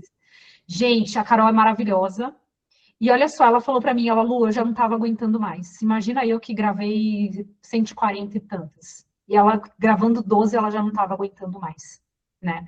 Então, assim, cheguei no... Nossa, o dia que eu achava que esse dia não ia acontecer, e ele aconteceu. Alguém quer falar alguma coisa, gente, para eu parar a gravação e a gente ir Eu embora? gostaria de falar, Lu. Vai, meu amor. Eu quero te agradecer muito. Quando eu comprei o curso com você, eu acho que foi 2023, ou foi 2024. Você estava, acho que no começo. Eu Uhum, não conhecia nada de bioquímica. Eu voltei a uhum. estudar, você sabe, né? Agora, com 64 anos. E durante esse trajeto, E quem quiser foto, vai abrindo a câmera. eu Desculpa me interromper. apaixonei pela bioquímica, sabe? Eu vou terminar o curso de nutrição com vontade de fazer bioquímica. É que eu não sei se dá tempo, mas é maravilhoso. Claro que dá, Muito, mulher. Tu vai muito viver mais, obrigada mais o dobro ainda. Como assim? por tudo. E eu vou estar sempre junto com você. Obrigada, meu amor. Olha, gente, a Sueli é um dos meus principais exemplos, porque além da idade dela ser diferente da idade de vocês, a Sueli já passou dos 60, né, Su? Olha só, eu tenho, 65. olha lá, 65, plena certeza de que eu funciono, de que tudo que eu faço funciona, gente, porque assim, eu comparo o nível das pessoas. Hoje em dia, o que a Sueli me pergunta, hoje em dia não, já tem tempos. As coisas que ela me pergunta no Gênios, ela deixa lá o comentário dela, isso, é assim, assim, assado. Teve um negócio lá que ela me perguntou que nem eu tinha pensado naquilo. Falei, nossa, eu fiquei empaquetada com o nível da pergunta. Então, eu vou observando a evolução. A Paty estava esses dias explicando um negócio que é algo complexo para o pessoal da comunidade dela, né? Ela me pediu um socorro lá, né? E eu sei, dou tudo que for possível, mas assim, ela sabia o que ela estava falando, né, Paty? Não, com certeza. Eu tava na inauguração, na verdade, no lançamento, junto com a Tainá, e vou rapidamente só agradecer também, porque assim, o curso Gênios para mim foi maravilhoso. Eu sempre que posso, eu sempre falo mesmo para a turma lá na comunidade, sempre falo, gente, vocês têm dificuldade? É um curso que tem uma didática muito legal, pega na mão, assim, mas é muito, a dinâmica é diferente, entende? Então, assim, que nem na minha realidade, que eu vim de escola pública, imagina, bioquímica na escola pública, gente, não esquece, nem imagina. Então, foi um divisor de águas, e eu vi muitos colegas desistindo da faculdade por conta de bioquímica, né? Então, quando eu falo, assim, sobre os gênios, eu tenho um carinho muito grande pelo curso, pela Luana, porque é extremamente generosa, para mim, assim, ser um exemplo de profissional, e eu queria de verdade agradecer pela parceria que você tem conosco, sempre que eu te aciono para pedir um socorro, que nem eu estava ontem com você, para poder ajudar a turma, você está sempre muito presente. Então, obrigada, agradeço de coração. Eu que sou grata, gente. Quem quer, abre a câmera para a gente fazer fotinho. Guerreiros. Eu sempre falo, gente, a Márcia brinca que eu sou a professora sem limites. Se eu falo que a aula vai até às 10, pode saber que ela vai até às 11. Pode saber. Isso porque, ó, se eu tivesse começado às 19, ia até meia-noite. Eu falei, vou começar mais cedo, né? Então, eu vou aqui desfixar a minha imagem. Se bem que a gente não tem tantas câmeras abertas, para a gente tirar a foto, né, da nossa última gravação. E aí eu paro a gravação aqui. Olá, Lu, nossa nova Gênios, né? Façam aí a pose de vocês, que aí eu pego e faço um print aqui. Se bem que eu vou tirar pelo celular, gente, porque ele tá muito louco, né? Vai que ele não deixa eu colar o print. É isso, ele não vai deixar. Então, eu vou tirar pelo celular. Vou tirar, tem uma bagunça, tem vírus na minha mesa, tem bola, tem taça, tem tudo. Nossa, olha, a Luana Ribeiro, gente, foi igualzinha a Daiane. Entrou de graça na aula só para ganhar o Gênesis. Eu também entrei de graça, professora. Também eu a entrei Maria de Ilha graça. também entrou de graça só para ganhar o Gênesis. E olha só, gente, sempre que eu faço cursos, que eu faço aulas ao vivo, que eu faço X, Y, Z, agora que a gente tem um grupo aqui de network, do nada pode me dar na telha e eu falar, hoje eu vou sortear um Gênesis dentro do grupo. Do nada pode me dar na telha e eu vou falar, ó, promoção relâmpago do Gênios hoje. Então, o grupo é para tudo. É para nós e para tudo. Então, assim, como a Paty falou, gente, eu acredito que prosperidade, quando a gente quer abrir portas, a gente abre para a gente e para os outros.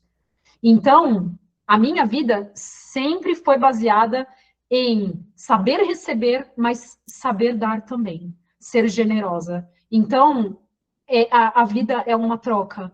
Então, sempre que eu posso, eu entrego conteúdo gratuito, eu entrego curso, eu dou vaga de graça, eu chamo, eu faço o que eu puder. Por mim seria tudo de graça, como não dá, mas eu estou sempre com vocês e observo muito vocês que estão sempre comigo também. Eu não quero que ninguém fale nada aqui, mas quem está aqui dentro, as pessoas aqui sabem o que eu já fiz, né? Por algumas específicas, por outras. E não precisa falar, não tem essa necessidade, não precisa comentar, mas é porque eu acho que isso faz parte da vida de qualquer ser humano. Generosidade, gente, é base da vida. Então, vou continuar sendo, até mesmo porque eu amo quando as pessoas são generosas comigo também, tá? Então, fotinho, ó lá. 3, 2, 1 e mais uma. Ai, gente, esse diamante tá tão lindão aí atrás. Agora uma com a Ive. 3, 2, 1 e... Valeu, gente. Vou encerrar a gravação. Clicar aqui. Ai, nossa, eu tô até com dificuldade de parar, de encerrar. E vou dar aula na pós daqui a pouco, gente. Parar a gravação.